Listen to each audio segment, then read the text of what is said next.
ওই যে নবীর হাদিসের দিকে ফলো করি, আল ইমামু রাঈন ওয়া মাসউলুন আন রাঈয়াতিহি।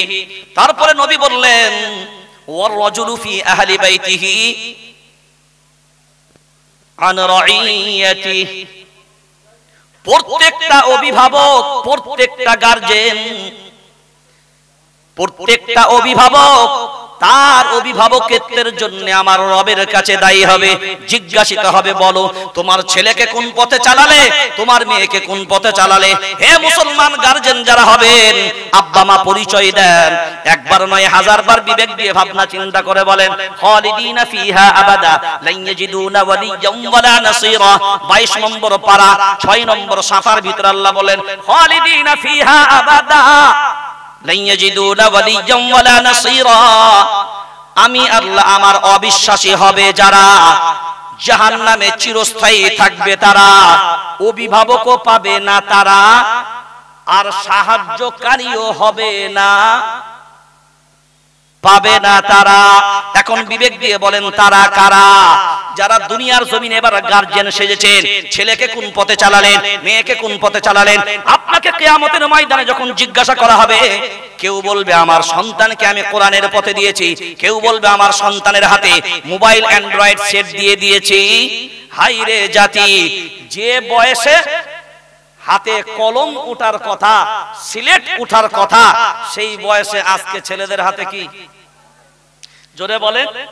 আর এই মোবাইল দিয়ে কতটা উপকার হয়েছে, এত উপকার, রাগ করেন না। আমাদের মাদেরকে জিজ্ঞাসা করবেন, এই যে বাচ্চারা যেটাই পায়খানা করে ওটাকে কি বলে? পট।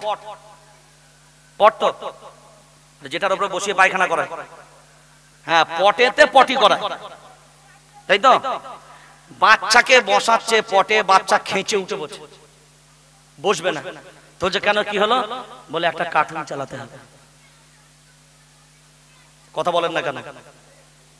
সেই মা বাচ্চার হাতে যেমনি মোবাইলটা চালিয়ে কার্টুন দিয়ে দিল, আর শফিক দাদার নাটক, বাচ্চা ঠান্ডা হয়ে গেল। কথা বলেন না কেন? এখন বলেন ওই বাচ্চা বেলা থেকে ওই বাচ্চার অভ্যাস খারাপ করলো কে? হে মা, কিয়ামতের ময়দানে ওয়ার রাজুলু ফি আহলি বাইতিহি, তুমি অভিভাবিকা ছিলে, তুমি গার্জিয়ান ছিলে, আমার রবের সামনে তোমাকে জবাব দিতে লাগবে। ওই বাচ্চার আদর্শ তুমি প্রথম থেকে কি করলে? কারণ মাই হলো প্রথম পাঠশালা, মায়ের কোল হলো প্রথম পাঠশালা, আর মা হলো এমন সম্পদ, ফরম্যাট যেমন হবে প্রোডাক্টটাও তেমন হবে। কি বললাম?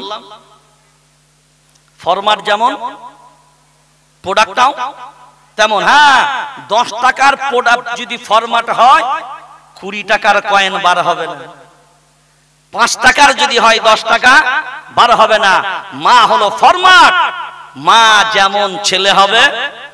হ্যাঁ, ওই জন্য কবি বলেছেন বাপ ভালো তো বেটা ভালো, বাপ ভালো তো বেটা ভালো, মা ভালো তো জি, বলদ ভালো তো বাছুর ভালো, দুধ ভালো তো ঘি। বাপ ভালো হলে বেটাটা ভালো হওয়া স্বাভাবিক হয়, মা ভালো হলে মেয়েটা ভালো হওয়া স্বাভাবিক হয়, বলদ ভালো হলে বাছুরটা ভালো হওয়া স্বাভাবিক হয়, দুধ ভালো হলে ঘিটাও ভালো হওয়া সম্ভব হয়। মায়ের আঁচলটাই হলো প্রথম পাঠশালা। মা তাকে যেমন শেখাবে সন্তানও তেমন শিখবে। মা যদি বাংলা ভাষী হয় সন্তানও বাংলা ভাষায় কথা বলে, মা যদি হিন্দি ভাষী হয় সন্তান হিন্দিতেও কথা বলে, মা যদি ইংরেজি ভাষী হয় সন্তান ইংরেজিতে কথা বলে, আলাদা করে শেখা লাগে না। মা যেমন হবে সন্তান তেমন হবে। বাপের পরিচয় মা করাবে, চাচার পরিচয় মা করাবে, ভাইয়ের পরিচয় মা করাবে, বোনের পরিচয় মা করাবে। এখন বলো, বাপের পরিচয় করালে, বোনের পরিচয় করালে, নানা নানির পরিচয় করালে, কিন্তু কালিমার পরিচয় করাতে পারলে না, রবের পরিচয় করাতে পারলে না, নবীর পরিচয় করাতে পারলে না, আল্লাহর প্রশংসার পরিচয় করাতে পারলে না, এর থেকে আর হতভাগা কি হতে পারে?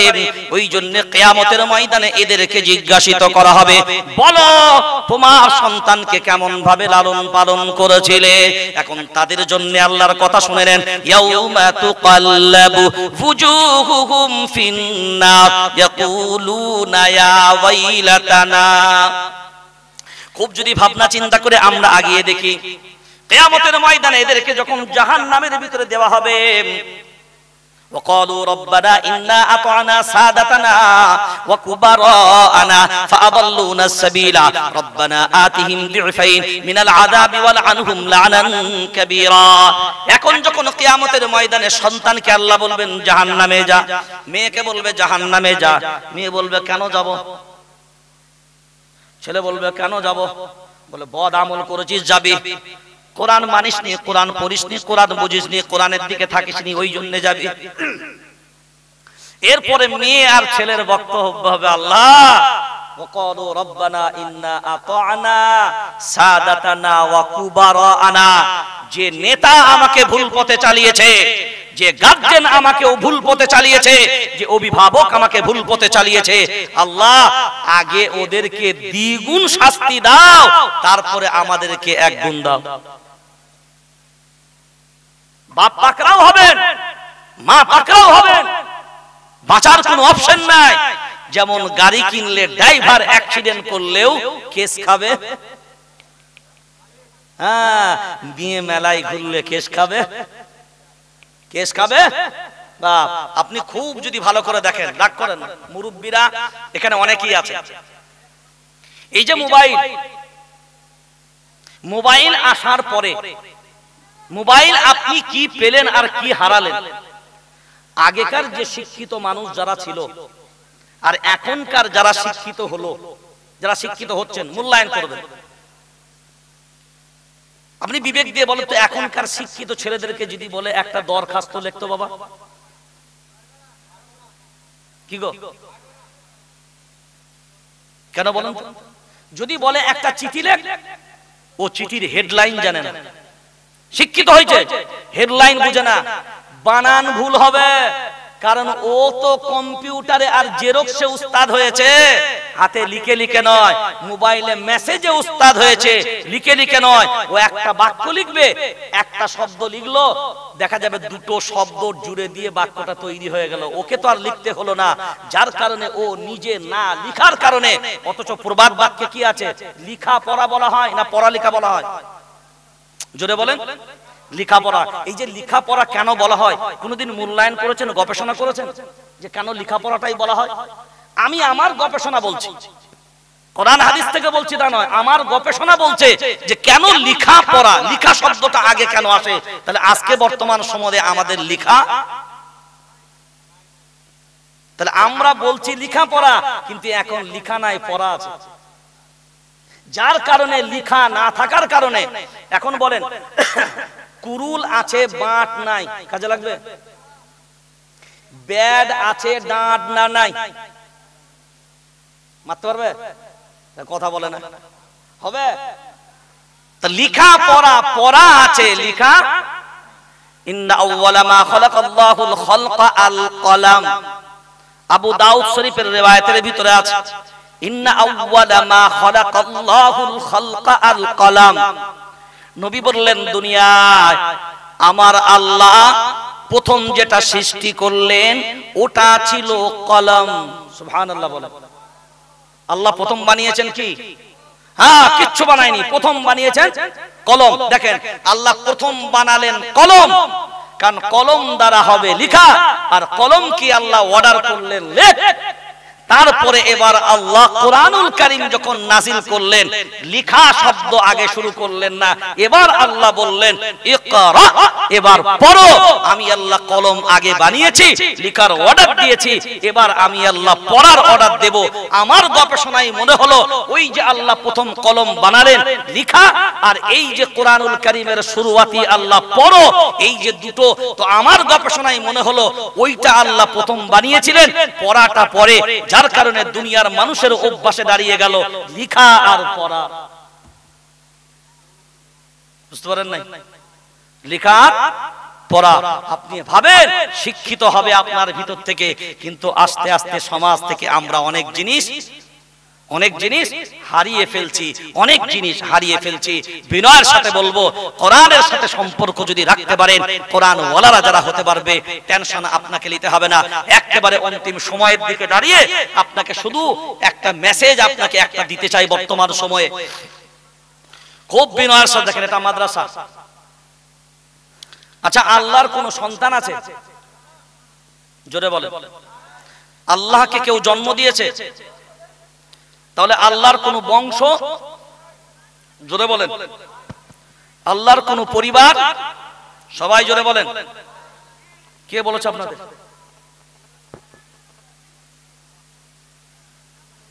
সিদ্দিকুল্লাহ আসা মানে অনেক জিনিস উল্টে যাবে। কে বলেছে আপনাদের? হ্যাঁ, কে বলেছে? প্রথমে আপনাদেরকে একটু সাপোর্টিং দিই। আল্লাহর কোরআন বলেছে। কে বলেছে? জোরে বলেন। হ্যাঁ, আল্লাহর কোরআন কি বলেছেন? বিসমিল্লাহির রহমানির রহিম। কুল হুয়াল্লাহু আহাদ আল্লাহুস সামাদ লাম ইয়ালিদ ওয়া লাম ইউলাদ ওয়া লাম ইয়াকুল লাহু কুফুয়ান আহাদ। সবাই বলে বা কোরআনুল কারীম যেটা বলেছেন সেটাই বলে আল্লাহ কাউকে জন্ম দেয়নি, আল্লাহ কেউ জন্ম দেয়নি। কিন্তু আমি আপনাকে বলছি, লিখে রেখে দেন, আল্লাহর পরিবার আছে। সুবহানাল্লাহ বলেন। আল্লাহ কাউকে জন্ম দেয়নি, আল্লাহ কেউ জন্ম দেয়নি। এটা যেমন বাস্তবের আল্লাহর গোলাম, তারপরেও মায়ার নবী মদিনা বলা বলেন আমার রবের একটা পরিবার আছে। সুবহানাল্লাহ বলা যাবে না? আল্লাহর পরিবার কারা? আল্লাহর পরিবারের সদস্য কারা? মায়ার নবী মদিনাওয়ালা বলেন আমি যাদের বলবো তারা। মায়ার নবী মদিনাওয়ালা বলেন কারা? আহলুল কুরআনুন আহলুল্লাহ ওয়াল খাসসা। আহলুল কুরআনুন আহলুল্লাহ ওয়াল খাসসা। কুরআনওয়ালা হবে যারা, আমার রবের পরিবার হবে তারা। জোরসে বলো, জোরে বলেন। আল্লাহর কোরআন ওয়ালা হবে যারা, আমার রবের পরিবার হবে তারা। আমার রবের পরিবার হবে যারা ভয় করবে না কাউকে, তারা মাথা নত করবে না কারোর কাছে, তারা একমাত্র ভয় করবে তারা কাদের? কাকে ভয় করবে তারা? ইন্নামা কারা? ইন্নামা ইয়াখশাল্লাহা মিন ইবাদিহিল উলামা। কাউকে ভয় করবে না তারা, একমাত্র আমার রবকে ভয় করবে তারা। কোরআন ওয়ালা হবে যারা। আর কোরআন ওয়ালা কারা? কোরআন পড়ে না যারা, কোরআন বোঝে না যারা। কোরআন ওয়ালা কারা? মাদ্রাসার ছাত্র তারা, মাদ্রাসার উস্তাদ তারা, মসজিদের ইমাম তারা। কোরআন ওয়ালা হবে এরা। আর কোরআন ওয়ালা হবে যারা, কোরআন এদের সাথে কিয়ামতের ময়দানে কথা বলবে। সেই দিন কেউ ঠেকাতে পারবে না। কোরআনুল কারীম কথা বলবে কিয়ামতের ময়দানে, কোরআন ওয়ালাদের সাথে কথা হবে। সে ঘটনা অনেক বড় জায়গায় চলে যাবে। ওই জন্য কোরআন ওয়ালা যারা হবে আমার আল্লাহর পরিবারের অংশ তারা হবে। হে মুসলমান, বিবেক দিয়ে ভাবনা চিন্তা করে দেখবেন, মাদ্রাসার তালবে ইলম হবে যারা, কোরআন ওয়ালা হবে যারা, জুবান কন্ট্রোল করে কথা বলবো তাদের বিরুদ্ধে ভাই খুব সামলে কথা বলবো। কারণ তারা কার পরিবারের লোক? জোরে বলেন। মাদ্রাসার শিক্ষকরা কার পরিবারের লোক? মসজিদের ইমামরা কার পরিবারের লোক? আল্লাহর পরিবারের উপরে কথা বলবি যারা, কিয়ামতের ময়দানে জবাব দিবি তারা। আলিমদের বিরুদ্ধে মুখ খুলবে তারা, মৃত্যুর সময় কলবা নসিব হবে না তাদের। এবার আপনি বলেন কোরআন ওয়ালাদের দুশমন বাইরে না ভিতরে? তাড়াতাড়ি বলেন। মসজিদের ইমামকে বহিষ্কার করে কারা? মোদি বাবুর লোক তারা। কারা? আলিমদের বিরুদ্ধাচরণ করে কারা? আমাদের ভিতর থেকে আমরা ইমামদেরকে বহিষ্কার করি। আহা, ৫,০০০ টাকা ৬,০০০ টাকার মাইনে দিয়ে ইমাম, তারপরেও আবার ১০ গুন্ডা কাজ, মসজিদ পুরো ঝাঁট দিবি, পেশাবখানা পরিষ্কার করবি, এমন ঘরে রাখবো সারা দুনিয়া উন্নতি করলেও এদের উন্নতি করানো মুশকিল।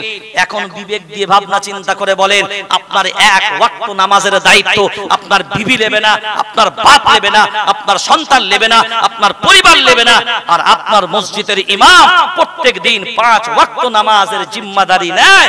সেই ইমামের পেছনে লাগে কারা? বাইরের না ভিতরে? জোরে বলে।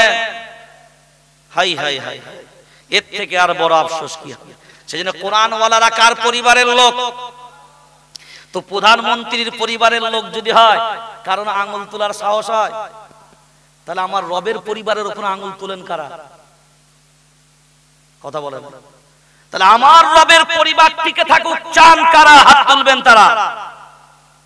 আমার রবের পরিবার দুনিয়াতে বেঁচে থাকুক এটা চাইবেন যারা, হাত তুলবেন তারা।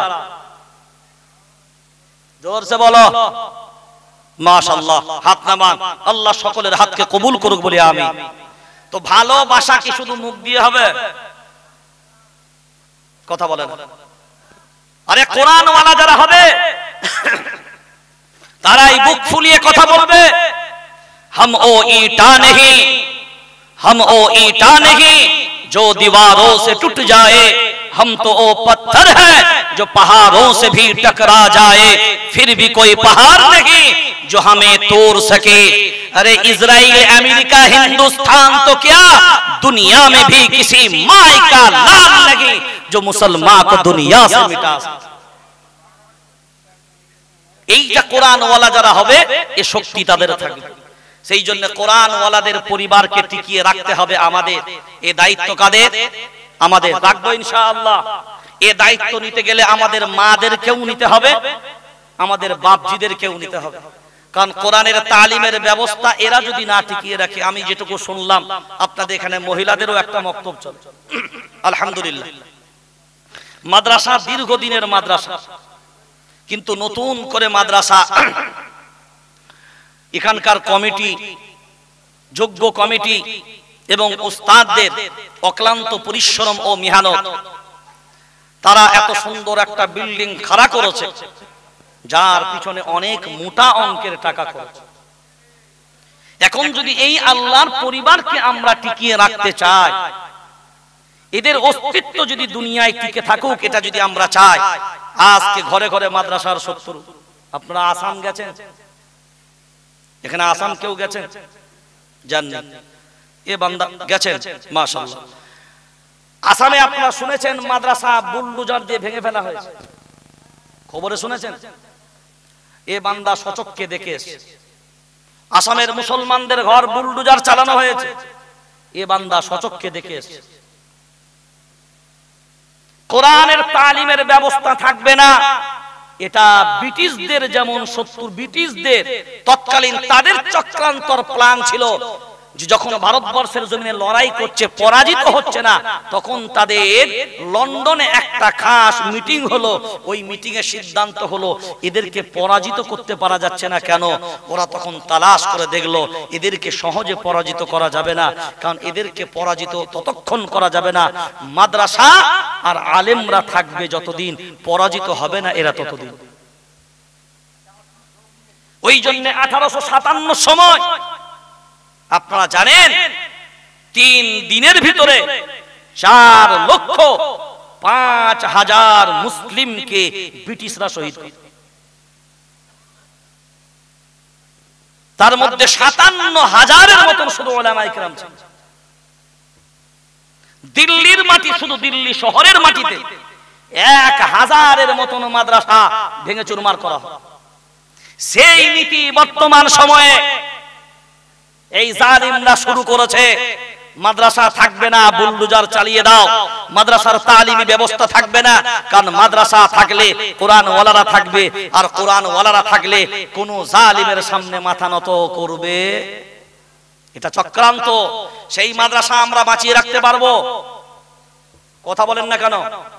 তো বাঁচিয়ে রাখতে পারবো, শুধু মুখে বললেই হবে নাকি? যদি জোরে বলেন, এ মুখে বললেই হবে না? বাঁচিয়ে রাখার পরিকল্পনা আমাদেরকে নিতে হবে,